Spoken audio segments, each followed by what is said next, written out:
క్రీస్తునాథుని యందు మిక్కిలి ప్రియులకు సహోదరి సహోదరులారా, అంతోని వారి యొక్క మహోత్సవాన్ని కొనియాడుకుంటుండగా అంతోని వారిలో ఉన్న సుగుణాలను మనం నేర్చుకోవాలి, దానిని మనం పాటించాలి. అంతోని వారి వలె మనము కూడా మారాలి అంటే దేవునికి విశ్వాసపాత్రమైన బిడ్డలుగా మనం జీవించాలంటే, లేకపోతే ఈ పండగ చేసుకొని ప్రయోజనం లేదండి. అవునా కాదా? ఈ పండగ చేసుకొని ప్రయోజనం కొద్దిగా అయినా కానీ అంతోని గారిలాగా మనం మారగలగాలి. అంతోని గారి నుండి, పునీత అంతోని గారి నుండి మనం నేర్చుకోవాల్సినటువంటి అతి ముఖ్యమైనటువంటి సుగుణం ఏమిటి అంటే దీనత్వము. ఏంటిదండి? దీనత. మహా గొప్ప దీనుడండి అంతోని వారు. ఎంత దీనుడంటే ప్రియులకు దేవుని బిడ్డలారా, ఒకవేళ ఆయనను ఎవరిని ఆట పట్టిస్తున్నా కానీ పల్లెత్తి మాట అనేవాడు కాదంటండి. మత్తయి శుభవార్త 5వ అధ్యాయము 2-3 వచనాలలో ఏమని చదువుకుంటామండి మనం? దీనాత్ములు ధన్యులు, దేవరాజ్యము వారిది. ప్రియులారా, దేవుడు తన యొక్క అద్భుత వరాలని, అద్భుత శక్తులని దీనాత్ముల ద్వారా వెల్లడి చేస్తాడండి. గర్వాత్ముల ద్వారా తెలియజేయడండి. గర్వాత్ములకు వరాలను ఇవ్వడండి. కొంతమంది బైబిల్ గ్రంథంలో ఈ రోజుల్లో కూడా దేవుడిచ్చిన వరాన్ని పోగొట్టుకునే సులువైన మార్గం ఏంటో తెలుసా? గర్వం. జాగ్రత్తగా ఉండాలండి. అంతోని వారు మనకు నేర్పించేటువంటి అతి గొప్ప సుగుణం ఏమిటి అంటే దీనత. ప్రియులారా, దేవుడు ప్రియులారా లూసిఫర్ని దేవుని యొక్క దూతగా, దూతలలోనే పెద్దవాడిగా చేశాడు. కానీ తనకున్నటువంటి ఆ గొప్ప దీవెనకరమైన స్థితిని అతడు ఎలా పోగొట్టుకున్నాడో? గర్వము ద్వారా, పొగరబోతుతనము ద్వారా. ఈనాడు అంతోని వారి ద్వారా మనం నేర్చుకోవాల్సిన సత్యమే దీనాత్ములు ధన్యులు, దేవరాజ్యము వారిది. పరిశుద్ధ బైబిల్ గ్రంథంలో చూడండి, దేవుడు ఎన్నుకున్నటువంటి వారందరూ కూడా దీనాత్ములే. మోషే ఎటువంటి వాడండి? మోషే గర్వం ఉందా మోషేలో?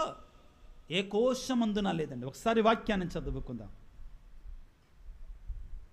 సంఖ్యాకాండము 12వ అధ్యాయం 3వ వచనాన్ని చదవండి దయచేసి. సంఖ్యాకాండము 12వ అధ్యాయము. భూమి మీద సంచరించు నరులందరిలోను, ఈ మాట దయచేసి అందరూ జాగ్రత్తగా వినండి. భూమి మీద సంచరించు నరులందరిలోను మోషే మహా వినయవంతుడు. ఎంత వినయవంతుడు అంటండి? మహా వినయవంతుడు. భూమి మీద సంచరించిన నరులందరిలో కూడా మోషే మహా వినయవంతుడు అంటండి. Hallelujah, hallelujah, praise the Lord, praise the Lord, praise the Lord, praise the Lord. ఆ వినయం అంతోని గారిలో మనకు కనబడుతుందండి. 2 ఉదాహరణలు మీకు చెప్తానండి షార్ట్గా అంతోని గారి జీవితం నుండి. ఒకసారట అంతోని గారు ఇలాగానే ప్రతిరోజు కూడా ఒక మార్గం గుండా వెళ్ళేవాళ్ళు అంటండి. ఆయన అద్భుతాలు చేస్తూ మారు మనసు పొందండి, హృదయ పరివర్తన చెందండి, పశ్చాత్తాపడండి అని వాక్య పరిచర్య చేస్తుండేవాడట. కొంతమంది కుర్రోళ్ళంట అంతోని వారు ఎప్పుడు దీనంగా, వినయంగా, భక్తితో ఉంటే ఆయనను ఎగతాళి చెయ్యాలి, ఆట పట్టించాలి. అర్థమవుతుందా? ఎగతాళి చెయ్యాలి, ఆట పట్టించాలి, ఆయన అవమానం పాలు చేయాలి. ఏం చేయాలి? అవమానం పాలు చేయాలి అనే దురుద్దేశంతో, దుర్బుద్ధితో అంతోని గారి దగ్గరికి వచ్చి, అంతోని గారా, మీకోసం మేము భోజనం చేసాం, రండి భోజనం చేయండి, మా దగ్గరకు వచ్చి మా భోజనాన్ని తినండి మీరు ఒక రోజున, మేము ఆహ్వానిస్తున్నాం మిమ్మల్ని అని చెప్పారట. అంతోని గారు బయలుదేరి వెళ్ళారు. ప్లేటు మీద ప్లేటు వేసి ఉందంటండి. ఆ ప్లేటు తెరవగానే పచ్చి గబ్బిలాలు అందులో ఉన్నాయంటండి. ఏమున్నాయంట? పచ్చి గబ్బిలాలు. నువ్వు నేనైతే ఏమంటావు? హే, నిన్నెవడన్నం పెట్టమన్నాడు? ఈ విధంగా అవమానం పాలు చేస్తావా? నిన్నెవడో పిలవమన్నాడు నన్ను అసలు నీ ఇంటికి? ఏంది నువ్వు చేసిన పని అని నిలదీస్తామండి. అంతోని వారు ఏం చేస్తారో తెలుసా? మారు మాట్లాడకుండా తన యొక్క చేతిని ఆహారం మీద ఉంచి పితాపుత్ర వేసుకొని ప్రార్థన చేసి అలా చెయ్యి పెట్టబోయేసరికి ఆ గబ్బిలాలు చక్కని పంచభక్ష పరమాణాలతో నిండినటువంటి చికెన్ బిర్యానీగా, రుచికరమైన చికెన్ బిర్యానీగా మారిందంటండి. ఇది ఒక అద్భుతం ప్రియులకు దేవుని బిడ్డ. గట్టిగా ఆయన జీవితంలో జరిగినటువంటి అద్భుతాలు ప్రియులారు ఇవి. ఆయనని అవమానం పాలు చేయటానికి పిలుస్తున్నారని తెలిసినా కూడా, అర్థమవుతుందా, తనని అబాస్సు పాలు చేయటానికి అని తెలిసినా కూడా దీన మనస్కుడై ఆయన వెళ్ళాడు, అద్భుతాన్ని చేశాడు. వెంటనే ఆ దుర్బుద్ధి కలిగినటువంటి కుర్రవాళ్ళు మారు మనస్సు పొంది అంతోని గారి యొక్క పాదాల మీద పడి, అయ్యా నీ మహిమలు మేము తెలియక మూర్ఖులంగా నిన్ను అవమానం పాలు చెయ్యాలి అనుకున్నామయ్య, మమ్మల్ని క్షమించయ్యా అని కన్నీరు కార్చారట. Hallelujah, hallelujah, praise the Lord, praise the Lord, praise the Lord, praise the Lord, praise the Lord, praise the Lord. ప్రియులకు దేవుని బిడ్డలారా, యెషయా గ్రంథము 57వ అధ్యాయము, యెషయా గ్రంథము 57వ అధ్యాయము 15వ వచనం ఈ విధంగా సెలవిస్తుంది. మహోన్నతుడు శాశ్వతుడు, మహోన్నతుడైన దేవుడు శాశ్వతుడు, పవిత్రుడనైన ప్రభు ఇట్లు పవిత్రుడైన ప్రభు ఇట్లా అనుచున్నాడు, నేను ఉన్నతమైన పవిత్ర స్థలమున, నేను ఉన్నతమైన పవిత్ర స్థలమున వసించువాడను. దేవుడు ఎక్కడ ఉంటాడంటండి? ఉన్నతమైన పవిత్ర స్థలమున, ఉన్నతమైన పవిత్రమైన స్థలములో జీవించేటువంటి వాడు దేవుడు. అయితే మీకందరికీ ఇంకొక విషయం కూడా చెప్తున్నా, ఇంకొక స్థలంలో కూడా ఉంటాడండి. ఎక్కడ ఉంటాడు ఆయన? దేవుడు ఎక్కడుంటాడు? మహోన్నత స్థలములలో ఉంటాడండి. దేవదూతలు యేసు పుట్టినప్పుడు పాడిన పాట ఏంటి? మహోన్నత స్థలములలో దేవునికి మహిమ. యేసయ్య ఈ లోకంలో పుట్టినప్పుడు ఏం పాట పాడారండి దేవుని యొక్క దూతలు? మహోన్నత స్థలములలో దేవునికి మహిమ. వాక్యం ఏమని చెప్తుంది? నేను మహోన్నత స్థలములలో నివసించువాడను. అయితే ఆ దేవుడు ఏమంటున్నాడు? అందరు రాసి పెట్టుకోండి ప్రియులారా ఈ మాటని. యెషయా గ్రంథము 57వ అధ్యాయం 15వ వచనములో ఏమంటున్నాడు? ఆయనను, ఇప్పుడు చదువమ్మా, వినయాత్ములు పశ్చాత్తాప మనస్కులు అయిన వారితోను, అయిన వారి హృదయాలలో నేను నివసిస్తాను. Hallelujah, hallelujah, praise the Lord, praise the Lord, praise the Lord, praise the Lord. కాబట్టి ప్రియులారా, దేవుని నివాస స్థలాలు రెండండి. దేవుని యొక్క నివాస స్థలాలు ఎన్ని? ఒకటెక్కడా? మహోన్నత స్థలములలో దేవునికి. రెండవది వినయము కలిగినటువంటి హృదయాలలో యేసయ్య నివసిస్తాడు. అంతోని వారికి అనన్య సామాన్యమైనటువంటి అద్భుత శక్తులను దేవుడిచ్చాడండి. కానీ ఎక్కడా కూడా అంతోని వారు కొంచెం కూడా గర్వానికి వెళ్ళలేదండి. అత్యంత దీన మనస్కుడిగా జీవించాడు. గర్వం కనపడరా? మనం ఈ రోజుల్లో ప్రియులారా కాస్త కలిగితే చాలండి, కాస్త కలిగితే చాలు. వాడు ఒక 50,000, 1,00,000 రూపాయలు, 2 లక్షలు పెట్టి బండి కొంటే చాలండి, వాడు ఇంక అసలు భూమి మీద ఉండడు, రయ్యమని వెళ్తూనే ఉంటాడు. ఎప్పుడు దాకా? ఎక్కడో చోట ఆగడు. ఇంకా మన కాస్తంత గర్వం చాలా ప్రమాదం అండి. ఈ గర్వం ఒక రకం కాదండి. దురదృష్టం ఏంటంటేనండి, గర్వం ఒక రకం కాదు. నేను అందంగా ఉన్నానని గర్వం కొంతమంది, నేను సోగ్గాడినని గర్వం కొంతమంది, నేను ఎత్తుగా ఉన్నానని కొంతమంది గర్వం, నేను బాగా చదువుతానని కొంతమందికి గర్వం, లేకపోతే నేను ఎక్కువ వర్గం వాడినని గర్వం. ఈ గర్వం ద్వారా లోకం సర్వనాశనం అయ్యిందండి. హిట్లర్ లాంటి వాడు ఏమన్నాడు? Germans are the superior race అన్నాడండి. అని లోకంలోకి ఒక భయంకరమైనటువంటి యుద్ధాన్ని తీసుకుని వచ్చాడు. గర్వమేనండి లోకాన్ని సర్వనాశనం చేసేది. కానీ దేవుడు అంటున్నాడు, గర్వాత్మలను అడగదొక్కి దీనాత్మలను లేవనెత్తే దేవుడు. అంతోని వారు అంత గొప్ప అద్భుతాల అంతోని వారుగా ఎలా మారగలిగాడు అంటే ఆయనలో ఉన్నటువంటి దీనత. అంతోని వారి జీవితంలో జరిగినటువంటి మరొక గొప్ప అద్భుతం ప్రియులారా ఏమిటి అంటే, అప్పటి వరకు కూడా అంతోని వారిలో అంత గొప్ప వాక్చాతుర్యం, అంత గొప్పగా ప్రసంగాలు చెప్పగలని ఎవరికి తెలియదంటండి. తను ఎంత జ్ఞాని అయినా కానీ, అంతోని వారు మహాజ్ఞాని అయినా కానీ దీనంగా బ్రతికేవాడంటండి. ఒక రోజున ఇటలీ దేశంలో ఫ్లోరీ అనే పట్టణంలో కొంతమంది ఫాదర్లు అవుతున్నారు, గురువులు అవుతున్నారు. ఆ సందర్భంలో వాక్య పరిచర్య చేయవలసిన ఫాదర్ గారు రాలా. ఈరోజు నేను వచ్చినట్టుగా అర్థమవుతుందండి. ఈరోజు వేరే ఫాదర్ గారు రావాల్సి ఉంటే నేను వచ్చాను సడన్గా, నన్ను పిలిస్తే ఆ ఫాదర్ రాలేకపోతున్నారంటే.